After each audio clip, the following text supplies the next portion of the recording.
திங்கா. அதை தின்னுட்டு அந்த கவரை இந்த குளத்துல தான் வந்து போடுவா.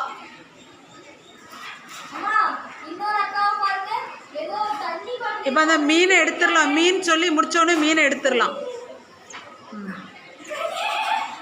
கையை காங்கலை.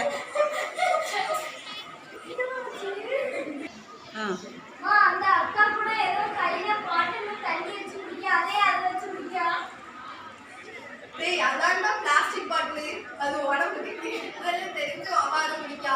இதுல வேற அவன் அந்த பிளாஸ்டிக் பாட்டில ஃப்ரிட்ஜுக்குள்ள வச்சு குடிக்கா. அந்த ஃப்ரிட்ஜால ஓசோன் மண்டலமே ஓட்டையே கிடக்கு. இனி எதெல்லாம் ஓட்டையா போகுதுன்னு தெரியல. இனி இந்த தண்ணியும் கிடைக்குமோ கிடைக்காதோ தெரியல.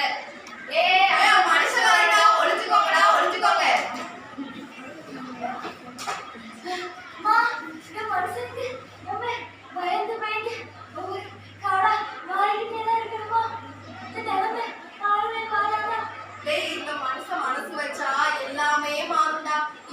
பள்ளிக்கூடத்துல தமிழக அரசு கலை திருவிழான்னு ஒரு போட்டி வச்சு அதுல சூழல் பாதுகாப்பு அனைவரின் பொறுப்பு என தலைப்புல நிறைய விழிப்புணர்வு தராங்க.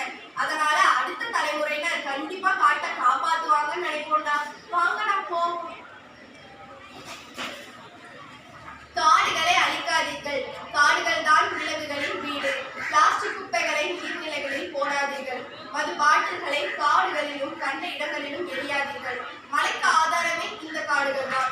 அதனால் காட்டை வளர்க்க வேண்டும் தவிர அழிக்கக்கூடாது.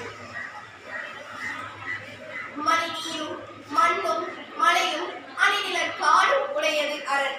அத்தகைய அரணுடையதாக நமது மணித்திருநாடு அமையட்டும். வாழ்க பாரதம், வெல்க பாரதம், வளர்க பாரதம். ஜெய் ஹிந்த். சரி.